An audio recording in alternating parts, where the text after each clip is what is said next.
relação à sociologia, eu quero dizer para vocês que esse curso, como é que se diz, essa disciplina ela é bem conhecida. Então, principalmente nas séries iniciais, finais, ensino médio. Então, isso aí se engloba, né, no que nós chamamos das diretrizes curriculares nacionais. Então, nós vamos começar com a nossa introdução. Eu até preparei aqui, porque o professor só trabalha com papel. Irmãos, eu quero pedir aos irmãos, aos pastores, assim, quando eu recebi a oportunidade, eu pensei assim, eu vou estar no meio do povo de Deus. Então, nós vivemos uma sociedade democrática, então, qualquer hora pode levantar a voz, vamos socializar, eu estou aqui para aprender, longe de mim para ensinar alguém, nós estamos aqui para aprender, para somar. Amém? Então, nós vamos começar com uma introdução sobre a questão da sociologia.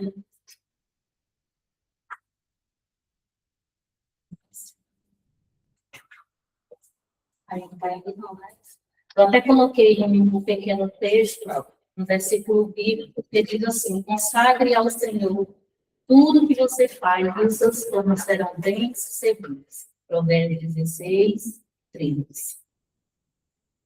A introdução eu coloquei assim: a sociologia ela é cobrada por dois motivos. Isso eu estou falando na questão do ensino básico, viu? Séries iniciais, finais, ensino médio, e aí depois a gente complementa com a questão da faculdade. Sobre a formação crítica do estudante e a exigência legal do sistema educacional. A sociologia ela ajuda o aluno a compreender a sociedade, relações sociais, desigualdades, cultura e política. Refletir sobre temas atuais como violência, religião, economia, educação.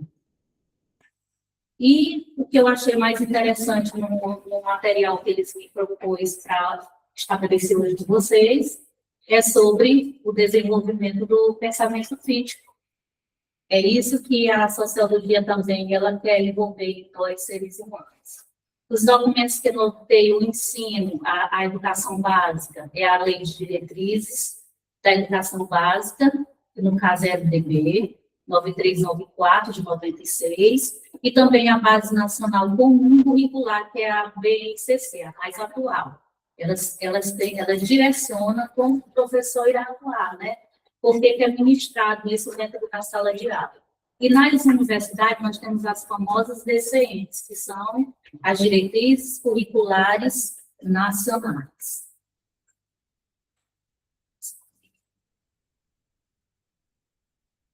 Aí aqui vem uma pequena introdução, foi falado sobre isso, mas eu gostaria de falar para vocês sobre isso. Vocês sabem qual é o objeto de estudo da sociologia? Alguém poderia falar? Exatamente. É o indivíduo em si, como ele é inserido no meio da sociedade. E vocês sabem que a sociologia, por exemplo, ela trabalha, como é que se diz, ela trabalha nesse campo, por quê? Porque no mundo em que vivemos, nós sofremos, assim, alterações nos nossos sistemas. E aí nós vamos observar na aula de hoje que um dos sistemas mais falados sobre aquele nosso material é a transfusão do feudalismo para o capitalismo, que é a realidade que a gente vive hoje. E também eu gostaria de perguntar para vocês, qual é o campo de pesquisa da sociologia? Vocês falaram que ela trabalha com a sociedade, mas qual é o campo? O que ela compõe? Alguém poderia falar para nós, pastor Darqueles? Eu acho que é um relacionamento da sociedade. A personalidade. Exatamente, o indivíduo em si. Por isso que ainda ela relata sobre a questão do homem, do indivíduo em si. Né? Então, a sociedade, esse conjunto de sociedade, nós aqui, ó, nós já somos um objeto de estudo para a sociologia. Essa interação nossa aqui, ela já é um objeto de estudo, o meu pensamento. Então, a sociologia, ela quer que eu e você saiamos do senso comum, aquilo que é tradição, passado de geração para geração, aquilo que é uma pesquisa que ela não é comprovada cientificamente, Então, ela quer que você e eu saiamos desse patamar e a gente busque uma informação que ela seja crítica, que eu tenha argumento, que eu tenha conhecimento. E o conhecimento hoje, ele é necessário, né? Até para que a gente possa, como é que se diz, sair de certas situações que são complicadas. O conhecimento, ele abre, ele amplia a nossa visão, que nós chamamos de cosmovisão, né? Nós temos uma visão do todo. Então, sobre essa visão, é sobre a sociedade. Eu quero fazer uma pergunta para vocês aqui, enquanto colegas. Por exemplo, se eu fosse fazer um relatório nosso aqui, dessa aula aqui de hoje, enquanto indivíduos, se eu fosse pedir um relatório, vamos supor que eu pedisse para um determinado irmão e a irmã aqui, será que o nosso relatório seria exatamente igual? Será que o relatório dela seria igual ao do pastor ali? Não. Então, a questão do contexto histórico que eu estou passando para vocês não é ciência exata, né? Nós não temos uma ciência exata, então ela se altera. Então, nós vamos conhecer a questão da personalidade, mas nós vamos focar mais na questão do conhecimento do ser humano, do indivíduo. E a sociologia também, é engraçado que, fazendo a leitura desse contexto aqui, a sociologia, enquanto ela estuda a cultura, o indivíduo, ele na sociedade, as transformações que são ocorridas, nós temos também uma ciência muito parecida com a sociologia, que é a biologia. A biologia também ela estuda muito o ser humano. Você pode observar que o estudo da biologia é sobre o ser humano. E aí vem uma vertente muito parecida com a sociologia, que é uma ciência também. Você sabe me dizer qual é? A filosofia. Né? A filosofia, a partir da filosofia é que surge a indagação de perguntar dos porquês. Né? E através desses porquês é que nós obtemos uma resposta. Gente, olha, a ciência, às vezes as pessoas dizem que a ciência, ela é, tipo assim, ela não concorda com a Bíblia, mas a ciência, ela estuda, ela procura observar fatos, ela comprova aquilo que realmente é científico, aquilo que realmente é provado, entendeu? Então, ela sai do senso comum e o que ela acontece? Ela comprova realmente aquilo que vem ser de fato o real, né? Comprovado mesmo. E eu acho interessante, é que eu coloquei aqui sobre a questão do surgimento da sociologia. Aí vem alguns que nós chamamos de que foram os primeiros pensadores, Aristóteles e Platão, filósofos muito conhecidos, quando a gente estuda pedagogia, meu Deus do céu, livros, as teorias deles, falando o que eles pensam. Gente, nós fazemos teologia, mas nós não podemos invalidar a história. Nós precisamos conhecer a história, porque a história ela vive num processo de transformação. Então, o que era ontem já não é mais hoje. Então, eu preciso conhecer a história. E aqui, o que eu acho interessante sobre eles é que eles começam a refletir sobre o comportamento do ser humano. Filosofia entra aí. E a partir dessa filosofia, daquilo que nós temos como questionamento, aí eles vão procurar resposta para dar à sociedade. E nós temos muitas perguntas a fazer. Aí eu até coloquei aqui, vamos fazer uma viagem na linha do tempo? E aí eu fui professora das séries finais por muito tempo. E esse materialzinho aqui, que eu até coloquei aqui, eu gostei muito, que é sobre a questão da idade média. Essa idade média, pessoal, ela passou por uns sofrimentos muito grandes em relação quando surgiu outras etapas, principalmente no iluminismo. Então, o preconceito dela é até hoje. É aquilo que alguém se adquiriu lá no passado, mas não conseguiu tirar. É como se ficasse no mar. Aí aqui vai falar sobre essa, porque o pensamento do ser humano diminuiu. Aquilo que vinha sobre eles estava tudo legal, eles aceitavam tudo. E era uma vertente nesse tempo teocêntrica. Era a igreja que comandava.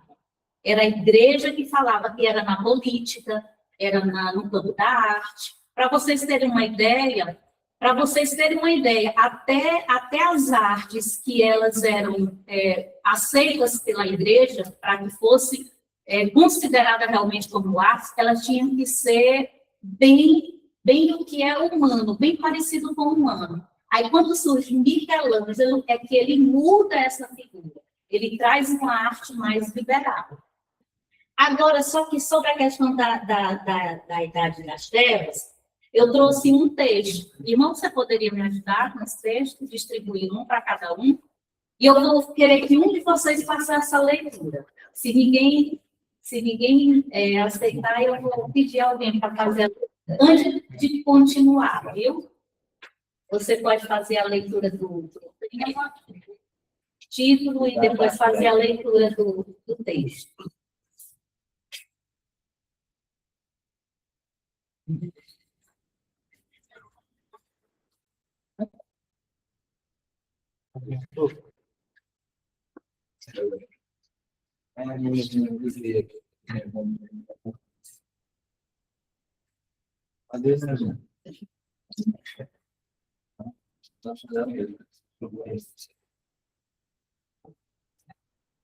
Graças deu para todos? Não? Eu pensei que tinha menos de 15 alunos. Mas se alguém precisar, viu, tem aqui. Tá? Tem mais uma aqui, eu não vou precisar, não.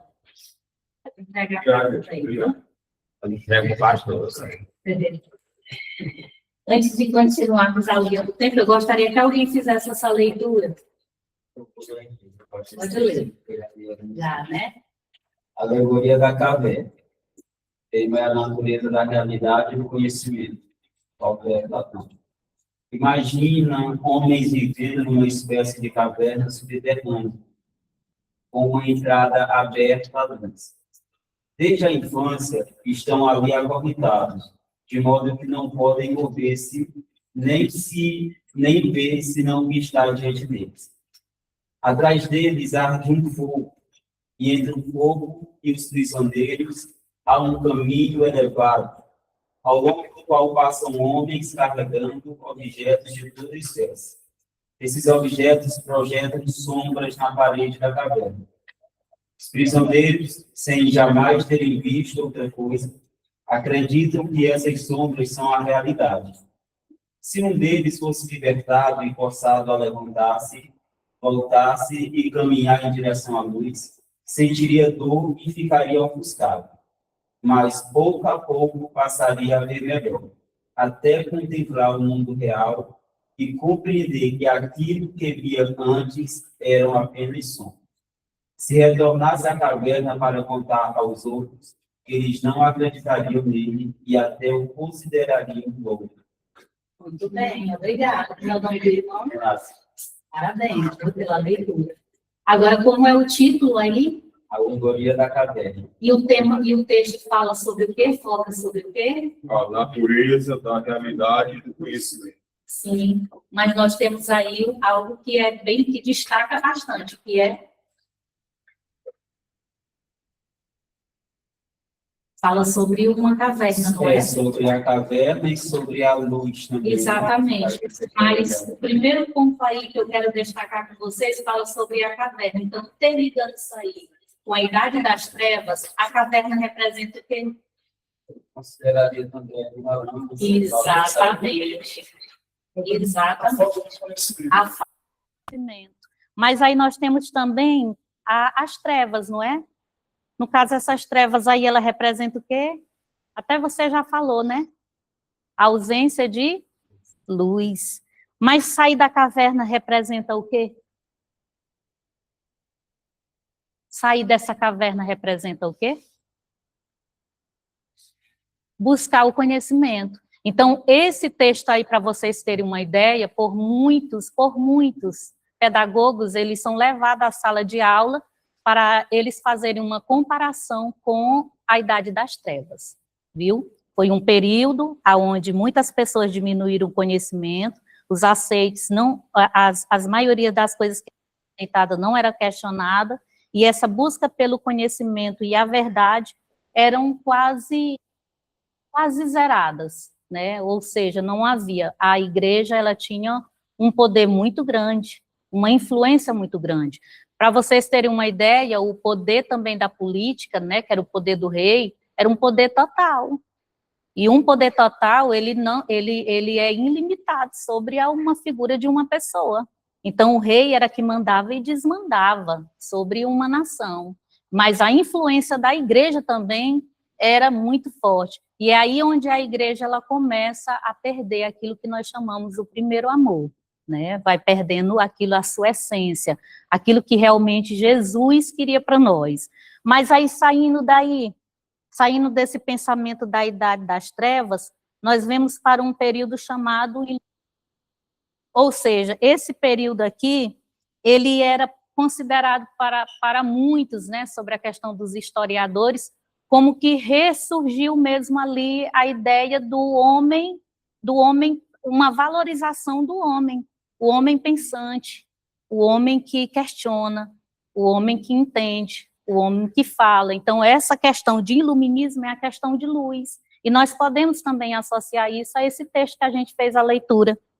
Gostaria também de saber sobre vocês, tem uma coisa aqui. Eu gostaria de saber de vocês aqui. Quando vocês fizeram o ensino médio, vocês têm alguma noçãozinha de quanto tempo durou esse período do iluminismo? Não? Foi um período muito grande, muito longo.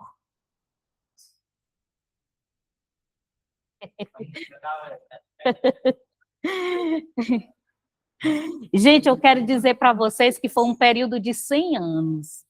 Isso é muito bom, porque esse período aqui, ele se estabeleceu, e através do iluminismo, aí ressurge a sociologia. Viu? Tem algumas pessoas que estudam teologia que eles acham que a nossa mente ela tem que ser uma mente fechada, né? E às vezes eles desprezam um conhecimento que é o contexto da história, né? Interligam muitas coisas sobrenaturais, claro que isso é o que nós cremos, né? Mas a gente também não pode desprezar o nosso conhecimento material e real desta vida. Na verdade, a igreja cresceu. Exatamente. Exatamente. Boa, viu, pastor? Verdade. O fanatismo, né? Por exemplo, esse período da Idade das Trevas, né? A gente percebe que tantas pessoas inteligentes eles foram mortos nesse período, justamente por ter saído da caverna, né? Uhum. Porque tinha um exemplo, quando o mundo, a sociedade naquele período, cria, por exemplo, a Terra como ser de tudo, né? E a partir do momento que eles começam a perceber que é só mais, por exemplo, só mais um planeta, ia informar isso para os outros, eles eram referentes com essa informação. Exatamente. Então, a partir do momento que surge o iluminismo, que vai clareando essas ideias, eles vão tendo mais chances e, de certa forma, eles têm uma tranquilidade maior para passar essas informações aí entre os outros, né? Para trazer essa clarividência aí. Exatamente. Para a sociedade começar a fluir a partir disso. É porque, por exemplo, aquilo que era comprovado pela igreja, por exemplo, se você discordasse, vixe Maria, você sofria mesmo duras pressões. E não eram só psicológicas, não. Eram pressões mesmo que você via em via pública, para que servisse ali de, tipo assim, tá servindo de exemplo, né? Para que não se rebele contra o clero ali, né? Aquele clã ali. Vos libertará. As pessoas que até da igreja católica, o ensinamento que ele está lá já vem mastigado assim, porque ele não quer que as pessoas leiam a Bíblia por isso.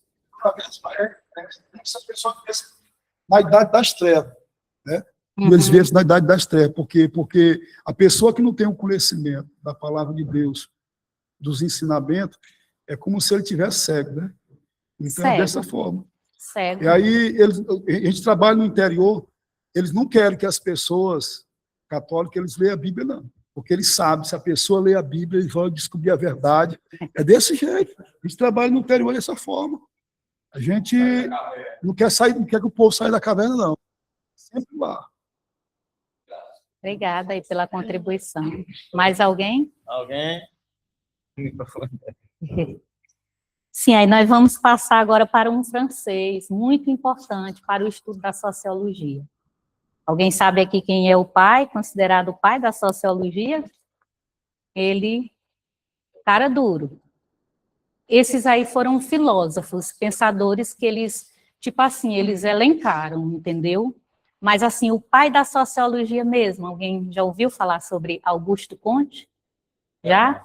Pois é, esse cara foi muito duro, né? Ele foi considerado o pai da sociologia, né? E engraçado que os estudos dele mesmo eram sobre a sociologia, tão tal que as ciências sociais, né, elas se transformam em sociologia. Ela vira realmente uma ciência pesquisada, né? Para a gente observar como o estudo de algum objeto para alguém não invalida aquilo ali, não. Então, Comte, ele buscou realmente, de fato, o que era essa sociedade física, como era que ela vivia. Então, ele foi buscar na ciência, né? Ele foi buscar na ciência um reconhecimento para que a sociologia hoje chegasse até nós. E eu digo a vocês, a sociologia, por mais que nós conhecemos de maneira limitada, mas nós vivemos o dia a dia, o social, nós vivemos a prática, nós sabemos de fato sobre a questão da prática, do que é o viver o social. Então, eu gostaria de dizer para vocês que quando essa transformação ela ocorreu de uma forma que Augusto Comte, quando ele começou a fazer os estudos sobre a questão da sociologia, é por causa das transformações na época da Europa. Para vocês observarem, quando um sistema ele sai e o outro imigra, há muita confusão. Gente, eu não sei se vocês aqui é da época que tinha, antes do real, eu não sei nem qual era a outra moeda. Eu sei que existe essa transição que eu me lembro que foi uma confusão muito grande. Entendeu? Foi uma confusão muito grande. Então, você já imagina, um sistema que era feudalismo, né? Senhores ali, servos, aí ele muda, sai, porque o sistema feudal, ele simplesmente não deixou de existir, não foi porque ele estava no auge, não, é porque ele começou realmente a decair. E aí vem uma nova figura. Então, o sistema feudal era trabalhando com o quê, pessoal? Com terras. Né? Era terra, e não havia dinheiro, era o quê? Era a troca. Aí vem o sistema capitalista. Gente, o sistema capitalista, tem muitas pessoas que pensam que, por exemplo, como o Karl Marx ele defende a questão do comunismo, tem muitas pessoas que interpretam muito mal a questão da figura como é que se diz, do sistema comunista na visão de Karl Marx, entendeu? E eu não defendo o sistema comunista, eu sou a favor do capitalismo. E vendo na passagem bíblica, em algumas passagens bíblicas, é direito meu, é direito seu, o próprio direito, a própria Constituição Federal de 1988, ela te dá o direito. E se ela me garante esse direito, quem é que vai se opor? Eu tenho direito à liberdade, eu tenho direito a ter uma propriedade privada, aquilo é meu, é um bem meu. Então, é isso que eu quero falar para vocês. O capitalismo, ele defende isso, né? A gente sabe que o capitalismo, ele enriquece realmente as pessoas, porque um tem mais, outro tem menos. Alguém poderia falar um pouquinho mais sobre o capitalismo? Alguém quer dar uma forcinha aqui? O sistema capitalista?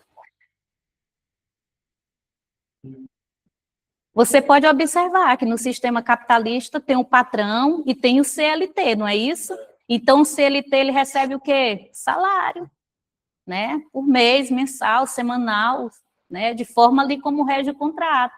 Então, o capitalismo, ele me dá esse direito de ter um carro melhor do que o outro, de ter mais do que uma propriedade privada. Não é isso que o capitalismo ele realmente prega? Um dos maiores exemplos do capitalismo está a questão dos países que abraçaram a ideia do capitalismo versus comunismo, né? Por exemplo, pega um país capitalista como os Estados Unidos, e compara ele com o país comunista, com Cuba, por exemplo. Exato. Há um exemplo claro que ele tem para o mundo todo ver. Agora, muitas pessoas são cegas, porque não veem, na verdade, não veem isso. Veem o sistema comunista de Cuba, por exemplo, como um bom. Aí a gente não entende. E dá para compreender, né? E a cultural é identidade de escolha, né? Quando se trata do capitalismo e do comunismo, né? O capitalismo é a liberdade de escolha. Eu posso escolher, como você falou, comprar alguma coisa. Dentro do sistema comunista, não. Porque como tudo pertence ao governo, logo, eu não tenho esse direito de escolher. Então, como eu vou enriquecer e conquistar minhas coisas se eu não tenho mais direito a nada, né? Se eu não tenho esse direito de escolha. Eu estava assistindo um documentário sobre a Coreia do Norte e a gente percebe que realmente o poder de decisão está todo sobre o governo. E eles não têm o direito, por exemplo, sequer de comprar mais no mercado e comprar seja para eles, porque eles perderam isso. Então, a liberdade que o capitalismo ele traz para a sociedade é muito grande. Né? O fato de ser humano não saber lidar, muitas vezes, com o capitalismo é que implica isso de algumas pessoas pensarem que o comunismo é melhor, porque tem direito a tudo que é comum na sociedade. Mas isso é uma ignorância. Exatamente, uma ignorância. Uma das pessoas que é defendida pelo comunismo, o socialismo, é a questão de igualdade para todos. Né? Exato.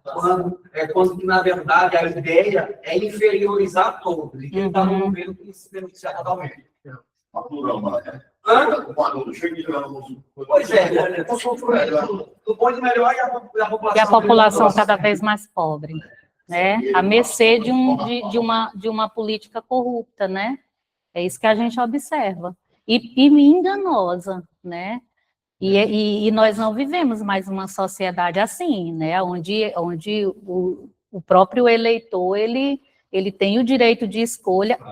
A questão do capitalismo também é que ele gera uma sociedade também muito consumista, né? Nós temos uma sociedade também consumista, né? A liberdade econômica, né? Exatamente. Materialista também. Exatamente. E aí nós observamos assim que essa sociedade ela consumista, materialista, através do capitalismo, eu tenho hoje, por exemplo, o direito de ter, vamos se dizer que o celular do ano, né? Então, o capitalismo, se eu, né, tiver essa renda per capita, isso me proporciona, né? Sociedade, ela uma sociedade que se baseava no feudalismo, transformando em capitalista, ela segmentou, né? Essa é a verdade. Hoje, a gente, olhando para a nossa sociedade capitalista, a gente consegue enxergar na sociedade aqueles que possuem mais, aqueles que possuem menos, aqueles que dão emprego e aqueles que recebem o emprego. Aquele que dá o emprego, que está prestando serviço, outrora, ele precisa do serviço de alguém. Né? Por mais que seja um mecânico, né? O cara que tem um carro, o mecânico que não tem um carro, mas daqui a pouco ele vai precisar do serviço do mecânico. É isso mesmo. Aí o dinheiro rouba, né? Aí vai para lá, e vai para cá. Então, o legal do capitalismo é porque o dinheiro está na sua mão, daqui a pouco ele passa para mim. E aí a ideia do consumidor, do empreendedor, é de que eu invisto na minha sociedade para que a minha sociedade capitalista se desenvolva, né? O dinheiro gire apenas ali dentro. Por exemplo, nós, o pessoal da Lagoa Grande, né? Quando vamos comprar material da construção, a gente costuma comprar onde? Na Plena. Por quê? Porque na Plena tem mais preço do que na nossa cidade. Mas a nossa vontade mesmo, eu acredito que dos irmãos também, é de deixar o dinheiro lá dentro da nossa cidade. Mas não tem condições. Não tem condição. Então, há aqueles que mandam no preço e aqueles que não mandam. E aí, diante desse êxodo rural que existiu, né, naquela época, a gente consegue enxergar aqueles crimes que existem hoje dentro da sociedade, como os casos dos postos de combustível, né, aqueles cartéis, né, que mandam no preço. Se ele dá mais barato, o cara vai lá, não pode vender, não. Aí já são crimes dentro do sistema capitalista que existe. Enfim, né? É porque não tem perfeito, né? Não tem perfeito. Nós lutamos com o ser humano, né? E o ser humano, ele muda, né? Ele tem estratégia, ou para o bem ou para o mal, e tem também um sistema. Mas voltando para o plano de fundo que diz respeito a declínio do feudalismo, e a gente fala aí, digamos assim, o início do capitalismo, a gente tem que pontuar alguns pontos, que é o seguinte: qual foi a principal mudança da sociedade feudal para a sociedade capitalista? Foi a ascensão social, que não existia. Então, no feudalismo, se você nascesse nobre, senhor feudal, você seria nobre, senhor feudal. E se você nascesse vassalo, que eram os que trabalhavam no senhor feudal, isso jamais existiria, você ascender socialmente. Então, quando começou a questão do êxodo rural, eles saíram das terras dos senhores feudais e foram para as cidades, o que aconteceu deu início à Revolução Industrial. Porque aí alguém, por exemplo, eu era um vassalo, mas eu sabia mexer com ferro. Então, eu começava a moldar o ferro e os outros vassalos de outras regiões feudais iam comprar a mim. Então, o que eu percebi o quê? Que se eu for para um lugar mais centralizado, eu vou ter mais pessoas comprando o meu ferro. E aí eles começaram a Revolução Industrial, e aí o que acontece? Quem estava sendo vassalo, ou seja, eu tinha meu patrão feudal para o resto da vida, eles quiseram romper isso e disseram, eu vou para a cidade, eu vou trabalhar 16 horas por dia, mas eu vou receber alguma coisa em troca. Então, ou seja, eles foram para morar em condições insalubres, foram morar em favelas, sem saneamento básico, sem nada, mas eles recebiam pelos que ele produzia. Então, no que diz respeito ao capitalismo, nesse momento aqui é essa, eles foram atrás de ascensão social. Então, uma pessoa que era servo, ele passou a ser burguês agora.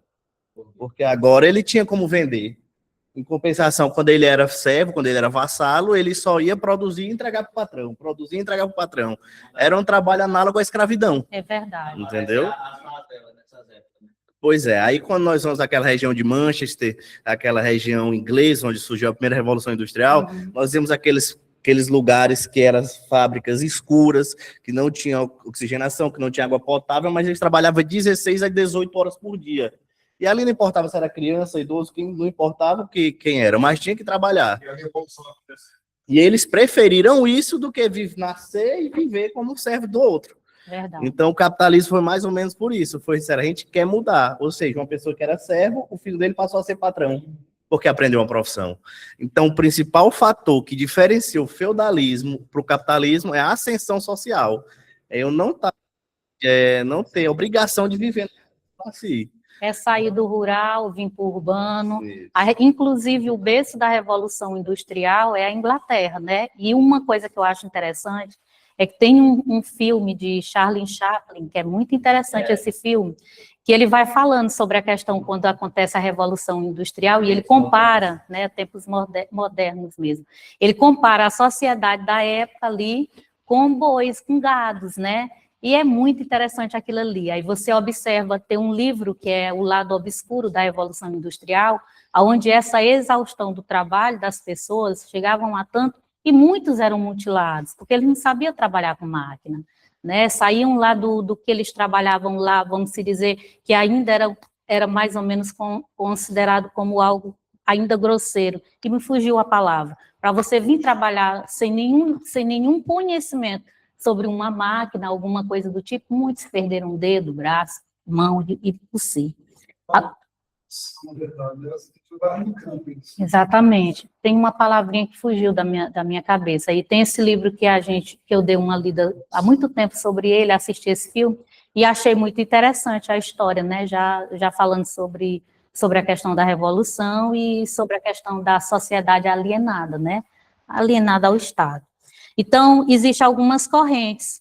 Pessoal, essas correntes aqui do socialismo, inclusive eu fiz até algumas anotações aqui. Por exemplo, existe a corrente do positivismo, eu anotei sobre Augusto Comte e Émile Durkheim. Aceitava que a ciência deveria ajudar a organizar a sociedade e trazer ordem. Eles dois tinham mais ou menos o mesmo pensamento. Aí vem uma sociedade, a sociologia compreensiva, que é de Max Weber, acreditava que devemos entender a sociedade a partir das pessoas. Ou seja, se a partir das pessoas eu vou observar o comportamento, não é? Exatamente. Valores de cada indivíduo, pensamento de cada indivíduo, é mais ou menos isso é só mais ou menos uma reflexão sobre isso. Mas também nós vemos uma sociedade dialética, de Karl Marx, mais ou menos, que ele fala sobre isso, que ele acreditava na sociedade, funcionava por causa da economia. Tudo muda conforme as formas da produção. E Karl Marx, ele fez muitas duras críticas ao capitalismo, viu? Se você for dar uma olhadinha sobre a questão, ler um pouquinho sobre ele faz muitas duras críticas sobre isso, viu? Então, a partir daí, só essa visão eu gostaria de começar com vocês. Gostaria só que vocês dessem uma olhada nas áreas de estudo em sociologia. Pessoal, tem várias áreas, mas esse material aqui, ele enfoca que nós vamos focar na sociologia da religião, viu? Quem estuda direito tem sociologia, quem faz pedagogia tem sociologia, né? Então, a sociologia, ela está no geral, na nossa vida, não é isso? Ela vai combater ali, ela vai falar sobre a política, ela vai falar sobre a questão da arte, ela vai falar sobre a religião, viu? Mas nós vamos fazer, eu botei esse quadrozinho aqui só para vocês observarem alguns campos aqui e a sociologia da religião, viu? Tem algumas coisas aqui que eu achei também interessante sobre a sociologia no Brasil. Viu? É a sociologia no Brasil, quando é que ela nasce, né? Vocês já ouviram falar em um grande presidente do Brasil, que é Getúlio Vargas? Getúlio Vargas foi considerado, no Brasil, o pai dos pobres, mas também a mãe dos ricos. Então, eu pergunto para vocês, quem é melhor, é a mãe ou é o pai? Depende, né? Então, a sociologia, ela vai nascer em 1930, no Brasil. Ela é nova, né? Ela se a gente for colocar 1930, nós estamos falando de século XX. Ela é muito atual, mas ela não é tão atual assim, no contexto histórico, ela não é tão atual assim, não. Se a gente for lá mais atrás, quem começou com a questão dos questionamentos foram os gregos. A partir deles, assim, a partir das indagações dele, do conhecimento dele, daquilo que eles queriam que se comprovasse, daquilo que eles queriam entender, é que houve essa necessidade desse sistema, né? Então, nós temos aqui o Brasil. O Brasil, ele passa por grandes transformações também. Aqui, para vocês terem uma ideia, no Brasil também nós estávamos vivendo momentos muito sérios com a política do Brasil. Tinha um presidente que estava saindo, que era o Washington Luiz, e o outro que estava em ascensão, que era Getúlio Vargas. Eu já estudei muito sobre Getúlio Vargas, inclusive, eu gosto muito de estudar sobre ele por causa dos direitos que ele deu aos trabalhadores, né? Quando você vai olhar aquilo ali, para quem trabalha, para quem é CLT, muitas vantagens, né? Aí você vê ali, e foi comparado como o pai dos pobres, né? Mas alguns estudiosos dizem que ele era a mãe dos ricos. Mas alguma coisa que eu acho interessante, o Brasil estava passando por um alvoroço, transformação também.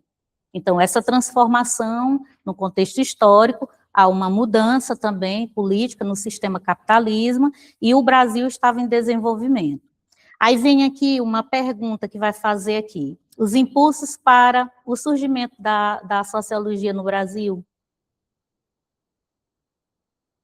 Eu até coloquei algumas coisas que eu achei interessante. Alguém poderia me falar sobre alguns impulsos do surgimento da sociologia no Brasil?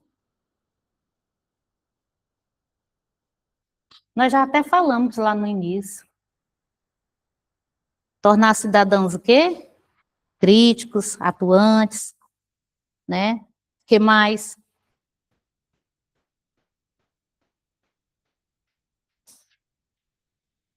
Tem uma coisa que eu vou falar para vocês sobre a questão do modernismo. Essa vertente aqui, ela é ligada à questão da literatura e da arte. Ela também se encaixa na sociologia. Quando a sociologia ela passa a questionar sobre a questão da sociedade em si, aí nós vamos ver essa vertente que é um estilo mais independente cultural. Então, eles queriam que a arte nossa ela não fosse ela não fosse comparada, por exemplo, com da Europa, mas ela tivesse um novo, o originário nosso, a nossa identidade. E, às vezes, pessoal, a gente acha que falar um pouco sobre arte é meio irrelevante, mas a arte, ela produz muito, para vocês terem uma ideia. A arte, ela é mais ou menos, para alguns, como eu quero dizer, tipo assim, mais ou menos quando surge a questão de uma atividade física na vida de alguém, né? Sobre essas questões. Tem uma formação também de partido político. Eu não sei se vocês já ouviram falar em 1922. Existe uma arte que foi falada sobre a questão desse ano de 1922. Exatamente. Na verdade, o Brasil ele sofreu muita influência das artes europeias, né? Justamente por causa da descoberta, né, que eles chegaram aí. Mas aí chegou um momento no país que eles quiseram trazer, de fato, para o país a identidade brasileira. E aí eles querem abandonar essa característica externa e a Semana de Arte Moderna ela vai inaugurar esse grande passo aí. Exatamente. Dentro da sociedade, o que acontece? Grandes artistas, eles começaram a viajar o país inteiro para conhecer melhor o país e, a partir daí, apresentar na Semana de Arte Moderna, trazer características do próprio país. Uma das autores que eu era que é a Tarsila do Amaral, um quadro da Bacuru, né? Uhum. E ela traz uma ideia mais do sertão e tal. E é interessante ver quando toda a história daquele quadro, ele vai trazer, de fato, apresentar raízes totalmente brasileiras. Então, a Semana de Arte, ela inaugura isso. A gente, então, eu acho que vai ser agora nós somos, a nossa arte é brasileira. Há uma valorização, né? Então, tudo que eles traziam, por exemplo, um exemplo é a Igreja Católica, né? Com todas as suas características, né? Por exemplo, na arquitetura, sempre foi de fora, uma característica europeia. Mas a arte, a literatura, a partir dessa semana aí, ela quer trazer para a sociedade essa visão melhor do Brasil, né? Trazer essa valorização nacional. Exatamente. E se a gente for observar, né, sobre ela, ou sobre o cubismo também, são totalmente, como é que se diz, diferenciadas, né, ao que existia antigamente. Mas eu gostaria de falar sobre uma época do Brasil que vai falar sobre a questão do surgimento da sociologia, né, quando ela começa a ganhar identidade, que é em 1930. Eu não sei se vocês já ouviram falar em um sociólogo que é chamado Gilberto Freire. Ele tem até um livro, né? Ele fez um livro que é Casa Grande Senzala, né? Esse livro ele vai retratar algumas coisas. E geralmente quando se faz um livro ou alguma obra de arte assim, que é alguma, por exemplo, me esqueci daquele que é feito por Pablo Picasso, me esqueci, que é Guernica. Ali ele retrata, né, a sociedade até então, atual, o que estava representando. Então, nesse livro aqui, ele vai falar sobre as relações que existiam entre os seus senhores e os escravos da época. Então, ele detalha, né, de forma crítica. Então, a partir disso aí, é que há, por exemplo, uma época de ouro no Brasil. A sociologia, ela passa a ganhar força. Ou seja, se eu pego um livro e eu faço uma leitura sobre ela e eu entendo sobre o questionamento, e eu entendo que, a partir daquela leitura, está falando sobre a política que eu estou vivendo, sobre o momento que eu estou vivendo, ou seja, sobre a arte que está sendo influenciada, o novo, aquilo que é originário. Então, aqui vai dizer que esse cara, ele vai ser grande, né? Ele vai ser um cara profundo na questão da sociologia, porque ele retrata a questão das relações sociais. E como muito bem falado aqui pelo nosso colega, né, ali o meu companheiro da Jerusalém, sobre a questão quando sai a passagem do feudalismo, né, para a questão do capitalismo, ou seja, essas relações que haviam entre senhores, escravizados e tudo.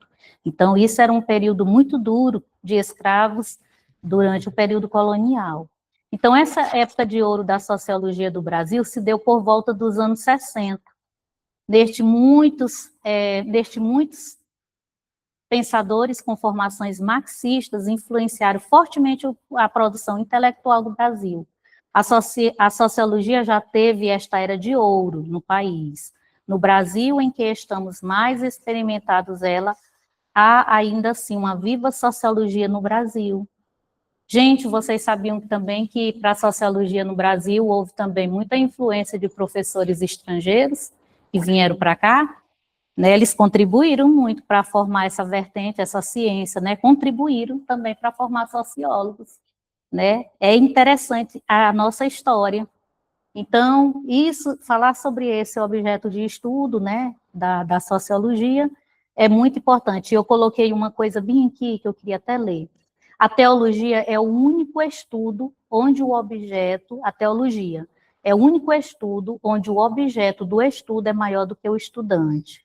Enquanto a sociologia se fala sobre a questão das ordens sociais, do socialismo em si, a teologia, ela vai falar de um ser maior, né, do que, ela vai falar, o estudo dela é maior do que o próprio estudante. Aquilo que ela fala sobre o Deus, né, sobre o Senhor, é maior do que qualquer ser humano, viu? Aqui vai fazer uma pergunta sobre a questão, o que é religião? Eu estava olhando aqui nessa apostila, ela não dá exatamente, mais ou menos, uma definição, mas eu estava vendo um pastor explicando, inclusive ele tem alguns livros, sobre a questão do que é essa religião, qual é essa origem. Aí ela vem do latim, religare. Vocês sabem mais ou menos o que é, o que Deus quer, o que Deus quer de nós através, o que o ser humano quer através da religião? Exatamente. É religar, exatamente. É religar, é mais ou menos uma aliança. Você pode observar que quando o ser humano ele tem uma aliança firmada, ele religa ali com Deus, ele religa, ele tem uma corrente da qual ele acredita, ele muda personalidade, ele se torna diferente, é o modo de vestir. A sociologia vai falar sobre isso, que ela interfere no ser humano até o modo de vestir, o modo de andar, o modo de falar. Fulano era assim e agora está desse jeito. Meu Deus do céu, eu pensei que esse daí ia ser o meu primo aqui, conhece meu irmão, o Jean. O povo dizia assim, meu Deus, esse daí vai ser o pior malandro que vai ter em Lago da Pedra, quando era criança. Aí quando cresce, vive no evangelho e hoje é um pregador da palavra de Deus. Então, essa questão de religar a pessoa mesmo com Deus. A religião é religar você com aquilo que você acredita, que é o objeto de transformação. Até na comida, é falado até sobre a questão da comida. Eu tive que defender um trabalho lá na faculdade que eu faço, que todos lá conhecem, todos lá sabem que eu sou evangélica. E é engraçado que lá eles fizeram uma audiência lá e colocaram um tribunal do júri, e era para me defender, né, a questão daquilo que não é minha crença, né? Eu tinha que, por exemplo, estar na defesa do que nós chamamos de que faz uma macumba, por exemplo. Então, eu tinha que defender. Então, aquilo que, por exemplo, algumas coisas como que norteia a nossa crença, que é o nosso credo, algumas coisas que nós defendemos, tem algumas coisas também que, perante o direito, eles também são defendidos. E aí tem algumas coisas lá que são explicadas, que inclusive eu nem irei relatar aqui, que eu achei até interessante. E aí, por sinal mesmo, quando a gente entra nessa área da defesa, para defender o direito do outro, aí nós até ganhamos a questão da causa.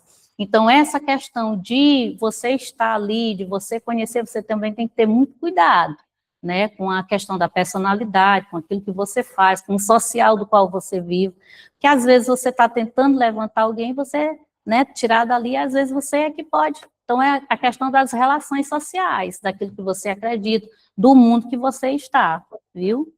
Então, eu quero dizer para vocês que a religião, ela é isso, ela religa o ser humano com Deus, mas ela também pode fazer o que nós chamamos de uma divisão, e essa divisão, ela pode ser, né, tipo, tirar pessoas, afastar pessoas, sair de determinados ambientes, não ir mais a determinados lugares. Então, a religião, ela divide o mundo também, viu? Alguém quer fazer algum comentário? Não, pessoal? Pessoal, eu achei tão interessante uma coisa que eu li aqui, e eu vou aproveitar os pastores que estão aqui.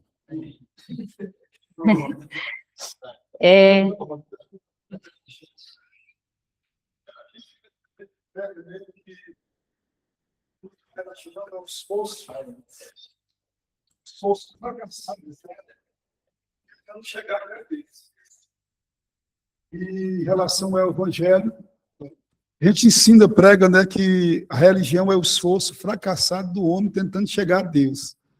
É um esforço que o homem faz, e só por esse esforço não dá de... Em contrapartida, o evangelho é o esforço, né, de Deus para alcançar o homem. Isso aí é uma grande diferença, né, porque tem muitas pessoas que ele confia tanto na religião, de tal maneira que ele é apenas um religioso. Nós temos que ser mais do que isso, né? E nós vamos até falar um pouquinho mais na frente sobre essa tua fala bem aí, é bem interessante, viu? Nós vamos aproveitar esse momento também para falar. Mas eu vou aproveitar vocês aí que são pastores. Quem é tanto pastor aqui, gente? Levante a mão, ele aí, ali. Vou aproveitar vocês aqui, os dirigentes também, viu? Pessoal, é engraçado. Eu vou aproveitar todos, então. Quando eu estava lendo o material, eu gostei de algo que se encaixou em relação à questão do cotidiano de vida, né? Dia a dia, o nosso cotidiano. Então, tem coisas que a sociologia ela faz, ou a igreja em si, né? Nem a sociologia. A igreja faz trabalho que era para o Estado fazer, e ela faz muito bem. Aí eu digo, como lá o rapazinho tinha me falado que aqui ia ter pastores, né? Dirigentes e tudo, eu digo, nossa, eu vou estar no lugar certo. Então, qual é esse papel que que a igreja faz, que o Estado tem condição para fazer, mas que a igreja adota? Eu acredito que um dos principais é o social. Uhum. Social. O que eu vou caracterizar aqui como irresponsabilidade do Estado deixa uma vacância e, nesse contexto social, tem ali a oportunidade de fazer algo em prol do próximo. Porque se ela também não fizer, aí ela também, de certo modo, será irresponsável, como o Estado está sendo, em alguns casos. Essa é a minha visão com relação a essa questão, social principalmente. No caso, a igreja ela não anula a função do Estado, né? É direito, mas tem algumas coisas que eu achei lá bem interessante, que é no cotidiano mesmo que a igreja faz. Ele falou no social, tem alguém que quer mais dar um exemplo? A exemplo disso, aí é interessante que na visão do serviço social que a igreja presta, que também, de alguma forma está auxiliando o Estado, a gente olha para a questão espiritual da pessoa. Aqui a gente está ajudando. Por exemplo, a gente vê uma pessoa jogada na rua, bêbada, e aí sofrendo. Uma vez que o Estado poderia ter essa preocupação de tratar, de lidar com aquela situação, de tirar a pessoa daquela vida, a gente, como igreja, como eu até volto ao que eu disse, vendo a questão do espiritual também, a gente trabalha, promove algum meio para que essa pessoa saia daquela situação ali, né? E também na questão do social, da assistência social, né? Isso é interessante, é um trabalho que a igreja faz e, de alguma forma, está contribuindo, ajudando o Estado, que, como o pastor falou, há uma irresponsabilidade por parte do Estado, né? E a gente faz isso não só simplesmente por uma questão material, social, mas visando um bem maior. Acho que é isso que eu estou querendo dizer, visando um bem maior, que é o espiritual também dessa pessoa, né? Exatamente. Eu gostaria, sim, de relatar sobre a questão do papel da igreja, mas que ele faz, por exemplo. Isso aí, às vezes, alguém pode achar que é pequeno, o papel da igreja fazer um aconselhamento, uma oração por outra pessoa. E, às vezes, uma oração, ela vale muito do que qualquer outra coisa. E quando ela entra em questão de conflitos familiares, que é muito perigoso isso, você aconselhar, mas quando você está direcionado pelo Espírito Santo, eu quero contar até um exemplo para vocês. Olha, essa questão de como é que se diz, de um pastor na nossa vida, de um homem de Deus na nossa vida, ela é muito fundamental.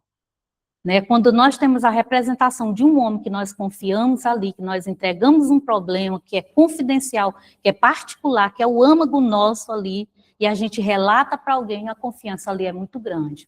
Eu me lembro que uma vez eu estava passando por algo, era até a questão mesmo assim financeira, e aí houve um momento que eu fui me deparar com o meu pastor para conversar com ele sobre outra coisa na igreja. E, inclusive, ele sentou. E aí depois ele disse, irmã Nelciane, você já viu a pregação que eu vou fazer hoje, tal, que era até na rádio? Eu disse, não. Aí ele é sobre isso. E engraçado que Deus prepara as coisas. Ele preparou o momento de eu estar ali, e ele preparou, acho que aquela mensagem, o pão era para mim. E ele começou a falar sobre a questão do equilíbrio, né? Do equilíbrio de gastar, daquilo que era desnecessário, e umas coisas parecidas com aquilo que eu estava orando e entregando. Então, eu acredito que essa função que a igreja faz, aquilo que são levados a sério, homens e mulheres de Deus, Deus recompensará. Porque você tira alguém de uma situação que ela está quase em desespero. Então, uma oração, uma palavra de apoio, um conflito familiar, que a igreja intervém, que o Estado pode até fazer isso aí, né? O Estado, a igreja não anula a função do Estado na nossa vida, mas isso que a igreja promove sobre a nossa vida, o rebanho que Deus entregou nas suas mãos. E às vezes a gente pode até achar que o pastor não se cansa, que ele é invencível, ele é de aço, alguma coisa do tipo. Mas a função da igreja em tratar, por exemplo, um dependente químico, um morador de rua, aqui a gente não observa, aqui a gente quase nem vê em relação a isso, mas vai para fora, né? Você entra ali num movimento social, em equipes ali, você leva a cesta básica, você leva uma roupa, você conversa com um dependente químico e tudo isso tem um Estado por trás também. Entendeu? Então, a função da igreja na nossa vida, para um aconselhamento, eu digo isso como alguém que viveu essa fase, eu creio que o Senhor tem muita recompensa para poder fazer, viu? No caso da igreja, do âmbito social, como a senhora falou, se a gente olhar para o contexto maior, a igreja é o maior meio de ressocialização do mundo. A questão, nós temos, por exemplo, quando se fala, o presídio ressocializa, a gente sabe que não, mas a igreja ressocializa. E o que é isso? O maior exemplo de uma igreja trabalhando em prol de uma sociedade, a gente tem da fundação da EBD. Como que a EBD começou?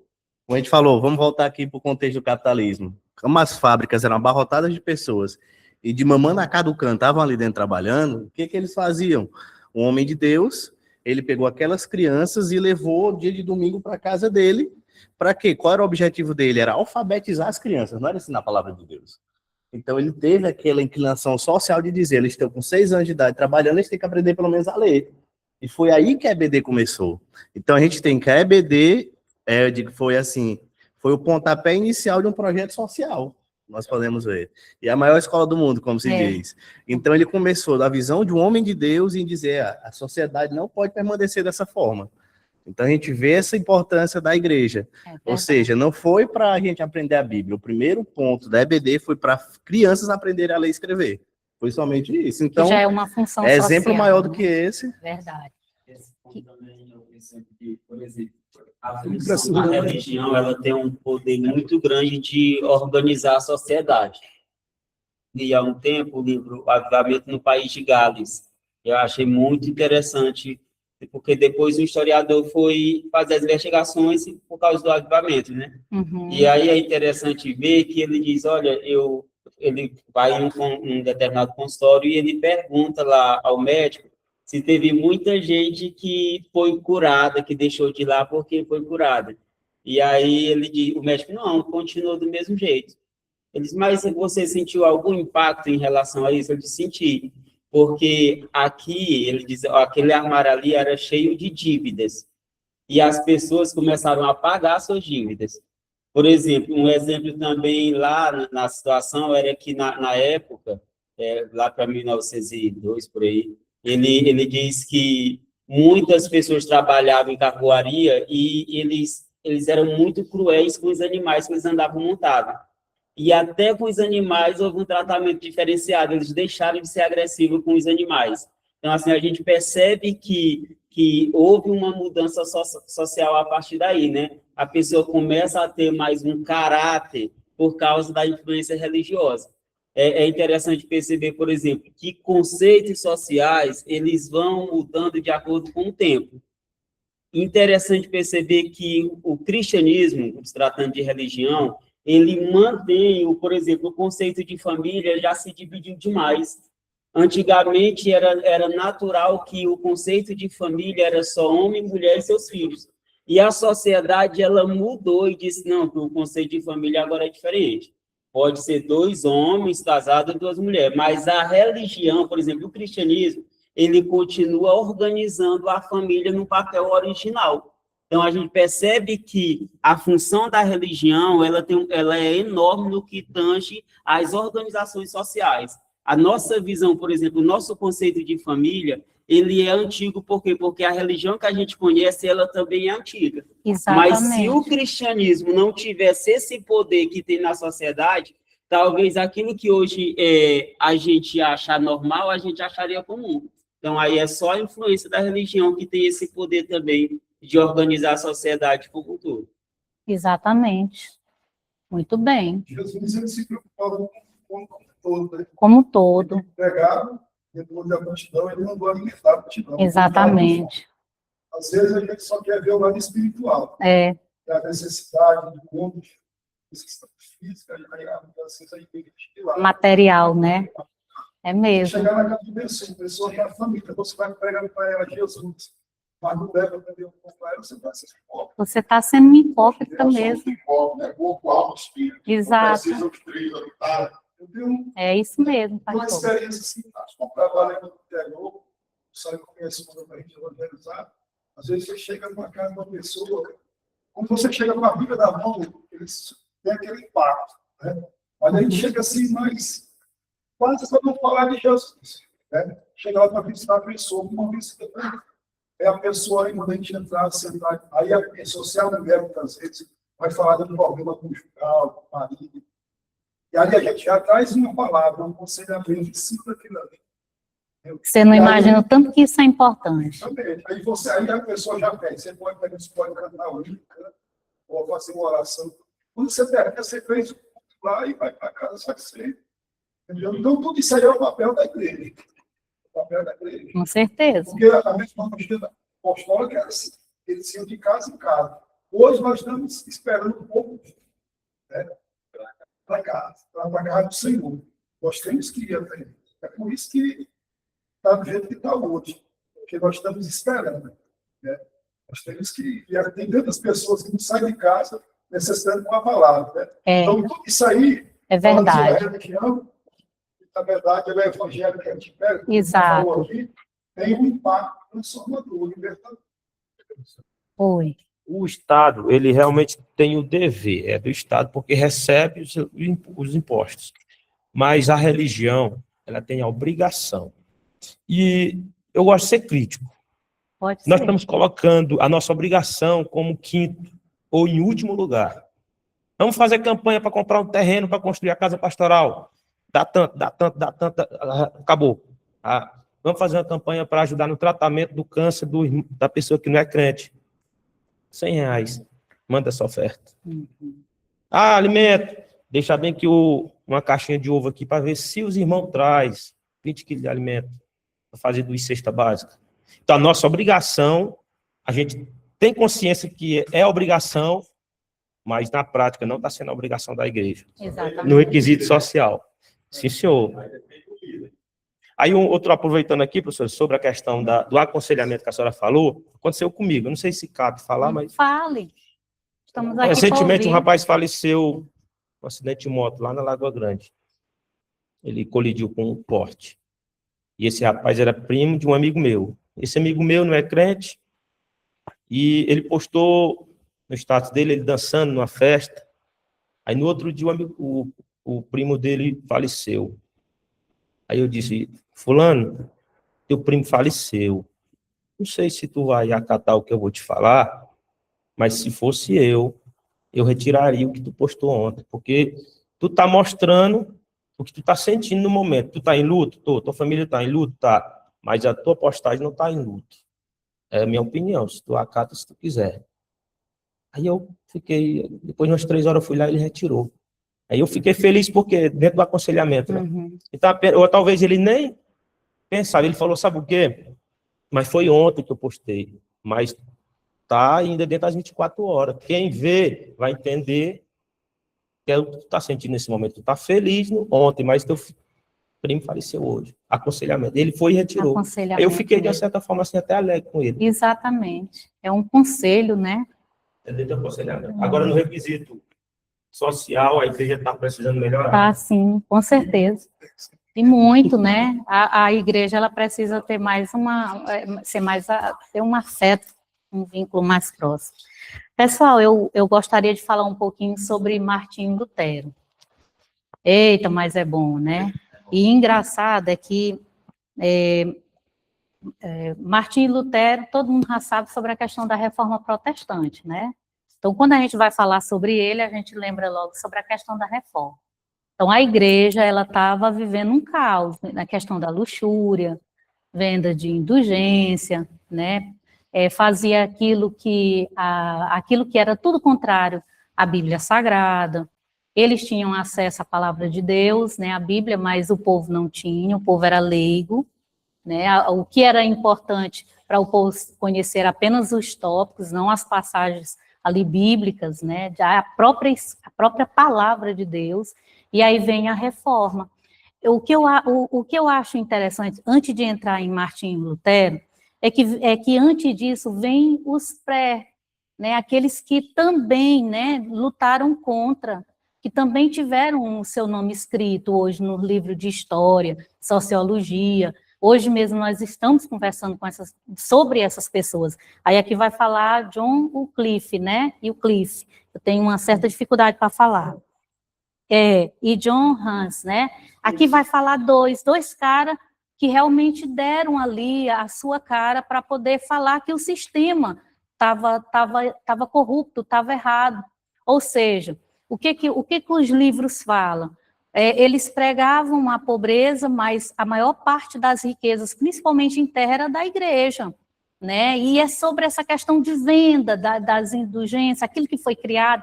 É engraçado que tinha até uma música de quem vendia a indulgência, ele criava uma música que dá uma espécie tipo de deboche, com a cara do povo, o povo leigo, sem conhecimento, imaturo.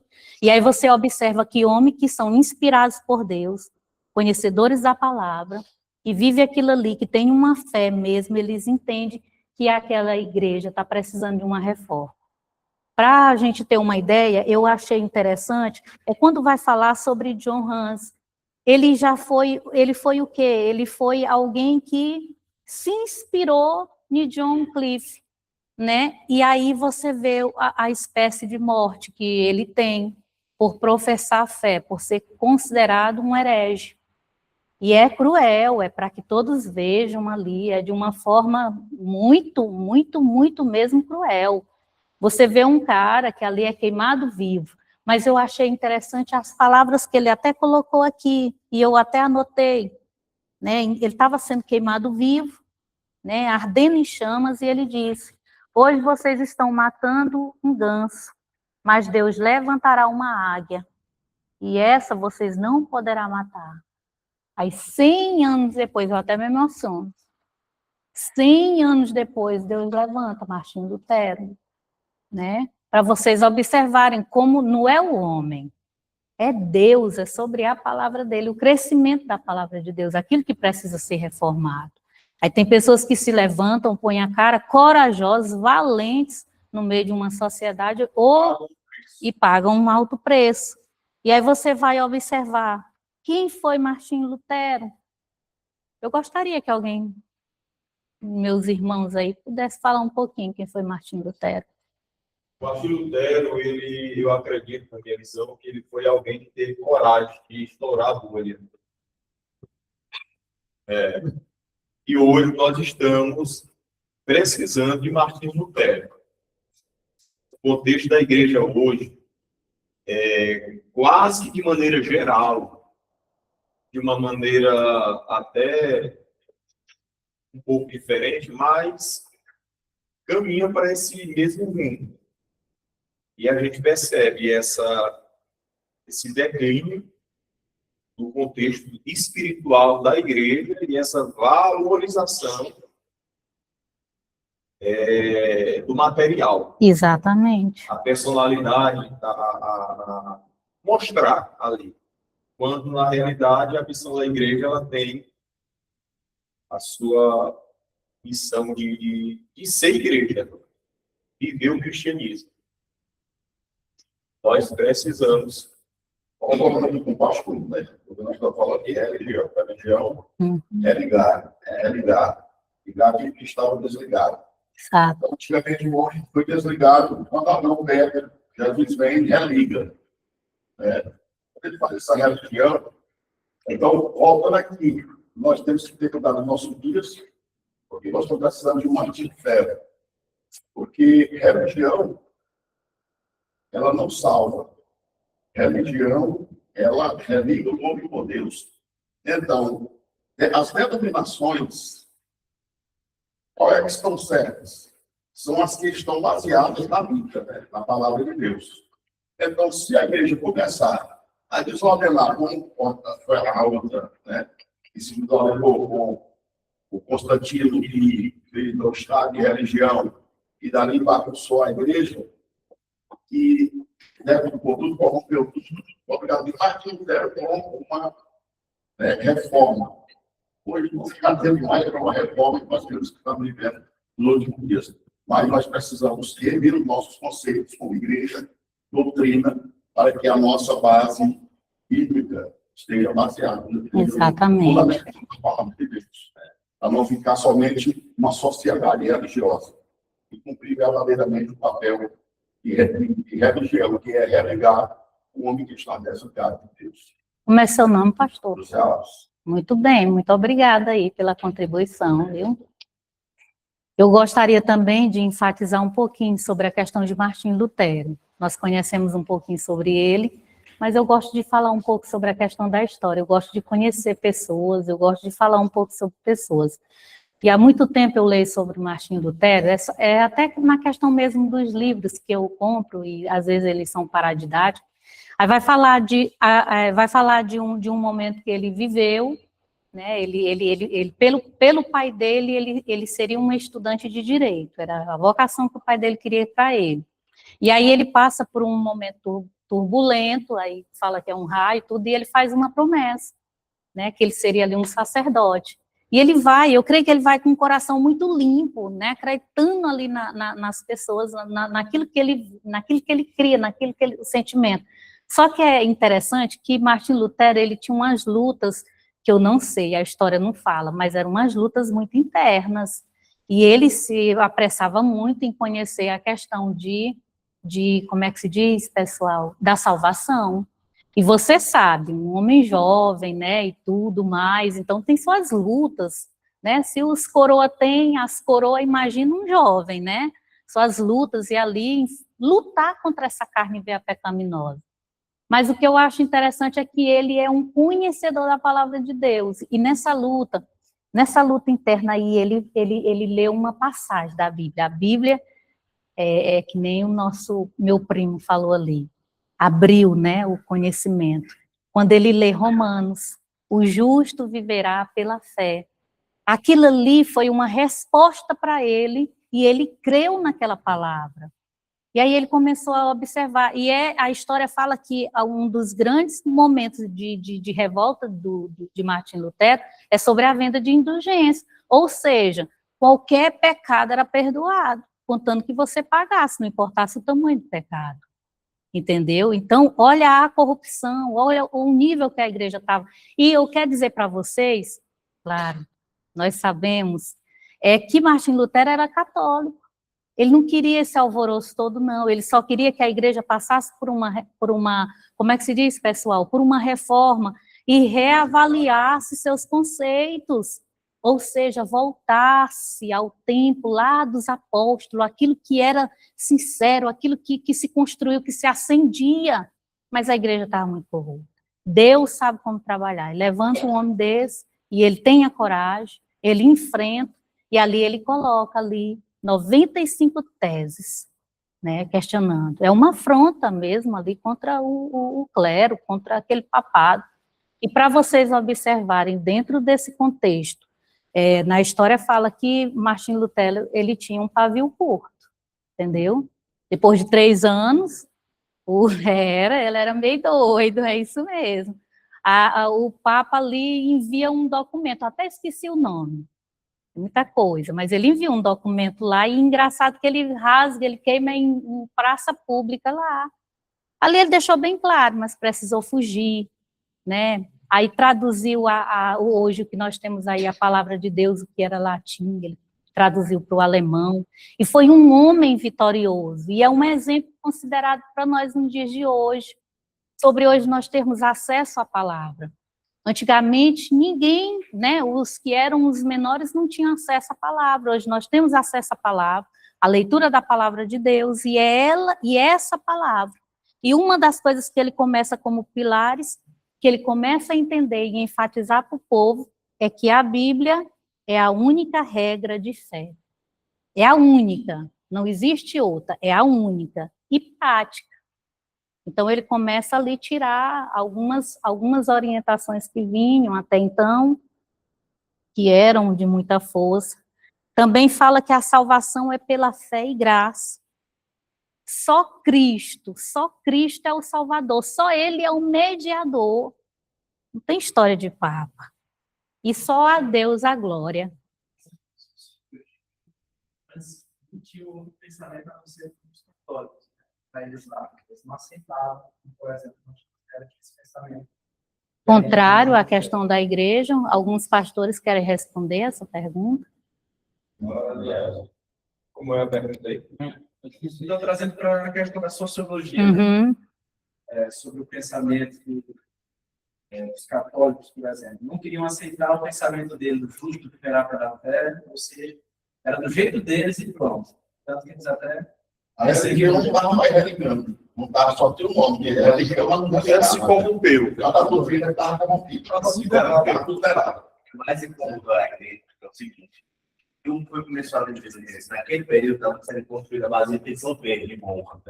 E pela construção da Basílica de São Pedro, eles arrocharam naquele jeito que tinha que construir aquele monumento. Então, quando eles o luxo viverá pela fé, ou seja, então, peraí, não precisa mais de uma evidência. Então, mexeu na parte econômica. Mexeu na parte econômica.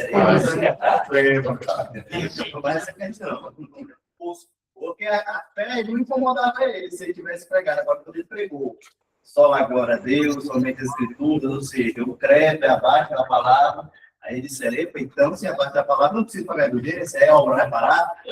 Aí foi aí que o negócio... Então, aqui a tua pergunta também, porque é só a igreja católica. O que quer dizer católico? Só tem 2 igrejas certas no mundo. Qual são? A igreja universal e a igreja adventista. Não a igreja católica romana. Quer dizer que a palavra católica, universal. Universal. Era a religião única. Uhum. Era a religião e a política junto. Então, o católico quer dizer universal. Então, só tinha salvação na igreja católica. Né? Qual é a outra igreja certa? Mas não é no sétimo dia. É a do advento de Cristo. Né? Jesus, falando de Cristo, pode entender errado. E a igreja universal não é do vacilo, mas a igreja universal compõe todas as denominações que estão baseadas na Bíblia, que tem a sua doutrina, né, de Deus. Então, mas para eles só é a única salva, né, que a salvação só na católica. Martim Lutero saiu com a reforma da igreja, aí por isso que ele chama lá do protestante e tal, e saiu da igreja católica, que a igreja católica é a primeira, do tempo de Jesus não é, aí pode até trocar aquela, né? Se como foi fundou, quando ela se juntou com o Estado, ficou social, assim, o Império Romano. Eu não sei se ele teria pergunta não, mas na época a Igreja Católica tinha um monopólio de todo o sistema social. E a senhora até comentou isso. Tinha sim. Michelangelo rompeu a bolha da arte. Uhum. Maquiavel, a bolha da política,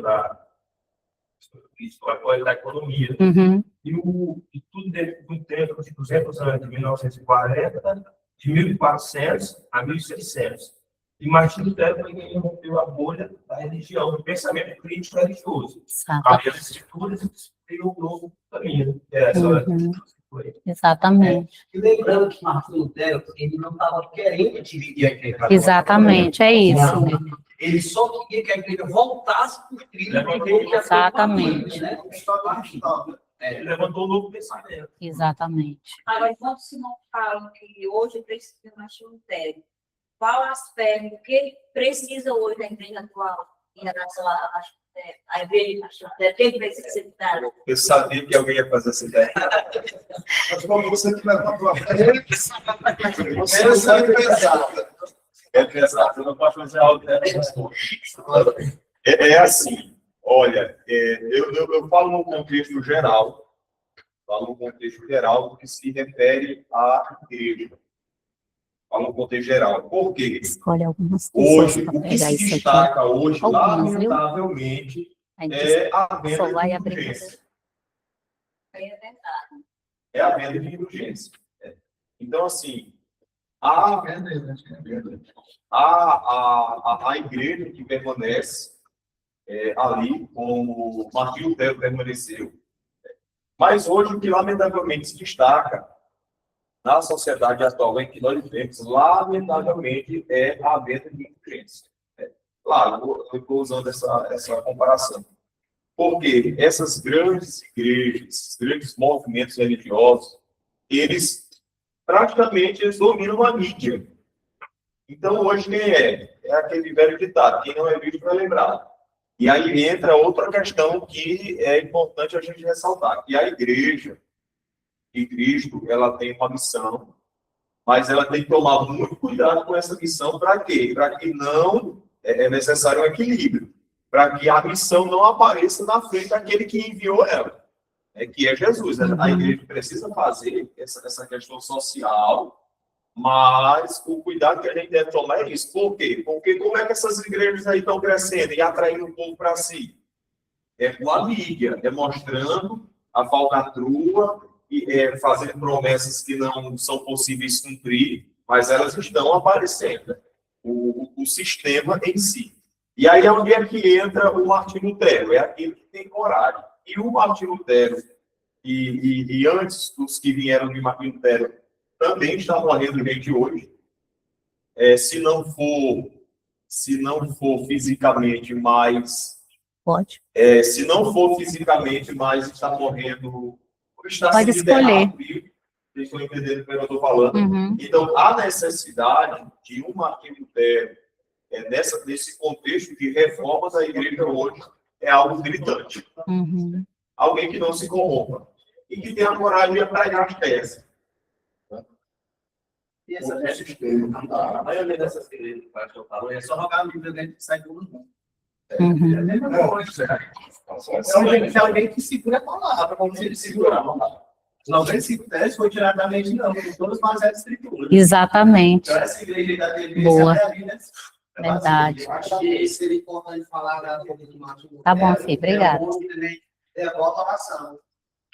Uhum. Quando a gente tem o Herói da Fé, a gente vê que ele orava 6 horas por dia. Tem aquela frase muito interessante dele, que eu tenho tanta coisa para fazer hoje, por isso mesmo tirarei 2 horas de oração. E a importância da oração para também se levantar no mundo como nós estamos vivendo. Muito bem, muito obrigada. Pessoal, só para concluir, eu pedi para ele entregar aí um papelzinho para vocês, e quem, por exemplo, não tem nada no papelzinho, tem uns que não tem nada, eu botei só uma pontuação, interrogação, um xizinho. Agora, quem tem a pergunta número 1, eu queria que você lesse e respondesse de maneira rápida, porque eu preciso concluir. Número 1, você pode levantar e responder. Qual é a importância que há na sociologia para um teólogo? importância que tem da sociologia como teórico para a compreensão da sociedade, da pessoa que você está vivendo, da fé, você está convivendo em meio à sociedade, com quem você está falando, e da forma que você está falando com essa pessoa. Parabéns. Número 2. Número 2. E um teólogo pode obter proveitoso nesse pensamento crítico e também sociológico. Ele pode obter proveitoso nesse pensamento crítico, seria o que a gente acabou de falar aqui. A maioria dessas igrejas, pegando a deixa do pastor, são pessoas que estão carentes. Pessoas que estão carentes de um milagre financeiro, pessoas que estão carentes de um milagre, e a igreja lá é vendida como a porta dos milagres. Então, quando a gente faz esse pensamento sociológico, a gente entende que eles estão necessitados, estão sendo enganados por inclinações humanas. Então, como sociólogo, eu entendo a artimanha daqueles pregadores, a artimanha daqueles donos de igreja, e eu tenho como combater isso. Ou seja, eu tenho como pregar que, em vez do milagre, a esperança deles maior é a salvação. Por exemplo. Verdade. Então, o sociólogo não consegue identificar essas artimanhas desses artistas aí e tentar rebanhar o povo para si. Certo. Número 3. Nós, como estudantes de teologia, precisamos dessa tal de sociologia. Como é, repete?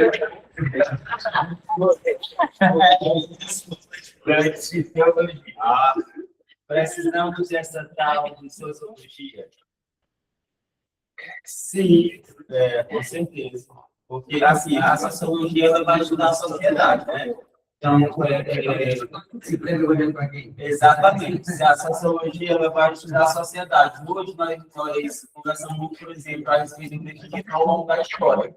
Então, nós estamos entendendo como a sociedade funcionava anteriormente. Então, o estudante de teologia, conhecendo a sociedade, que ele vai conhecer o campo que ele vai trabalhar.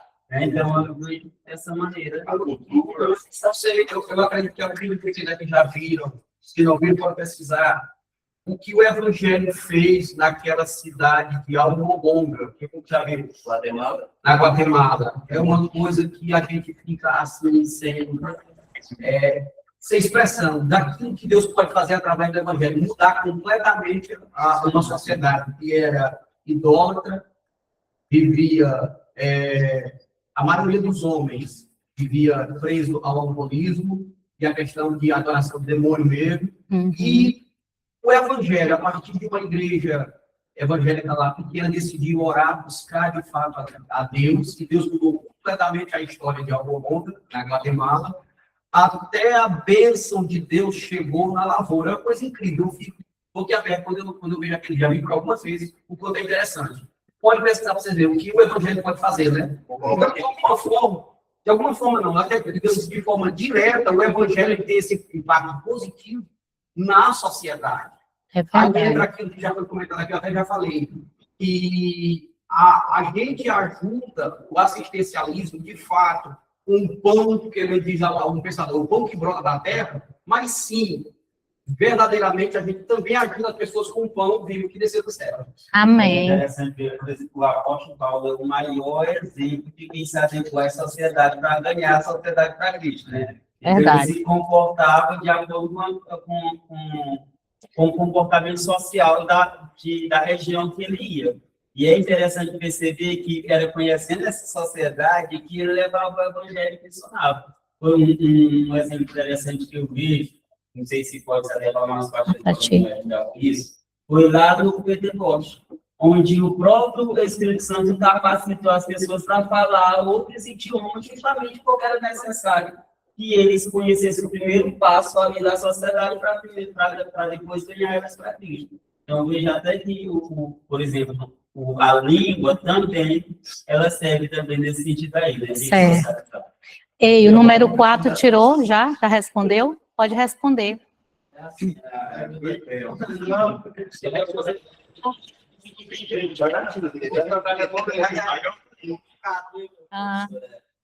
É apenas mais uma matéria obrigatória ou é apenas mais uma área de conhecimento vazia e que só ocupa espaço? Aí, para o meu entendimento, não é uma coisa nem outra, mas nós temos a importância, né, de estudar sociologia, porque ela abarca, né, no campo. Então, fala da importância do teórico, do estudante, ter esse conhecimento, né, principalmente na área de conhecer pessoas, lugares, ter mais relacionamento com a sociedade ao redor. Então, fala dessa importância, de modo geral. Muito obrigada. Gente, e para quem tirou as perguntinhas, vai ganhar um chocolate que o nosso colega ali vai.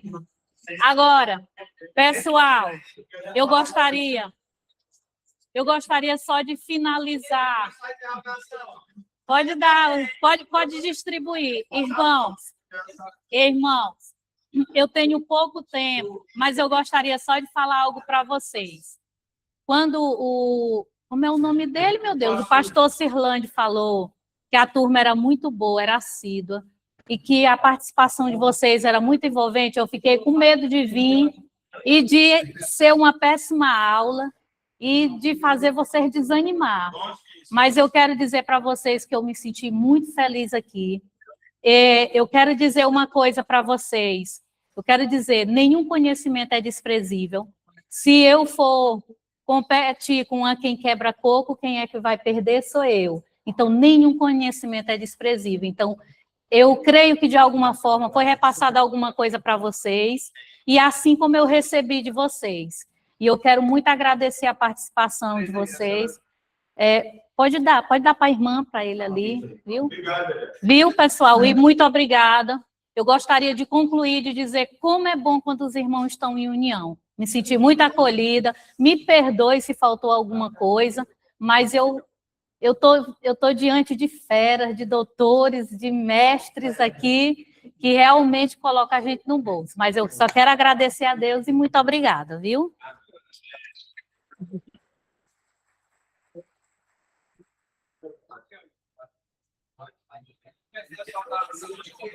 Sim, eu também quero me despedir de quem está em casa, dizer que eu me senti muito feliz aqui, que eu possa vir mais vezes para cá, porque a turma é boa demais, a turma faz a gente sentir a presença de Deus aqui. Então, muito obrigada. Eu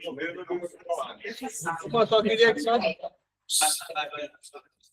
fazer a chamada aqui rapidinho. Adriano Moreno. Tá cobrando. Adriano Moreno. Dá. Guardei um primo.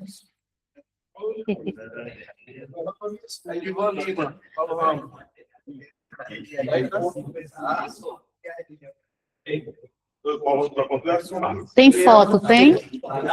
Tá? Gabriel Souza.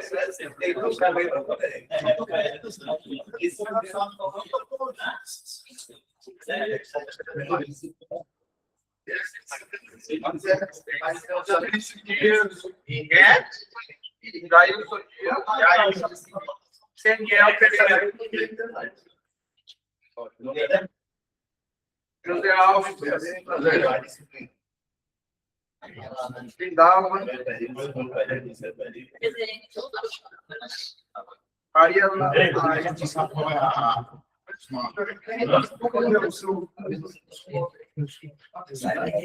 Não esqueço.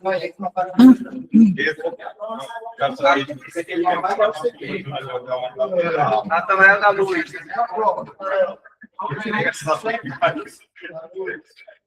Renato Alves Tio.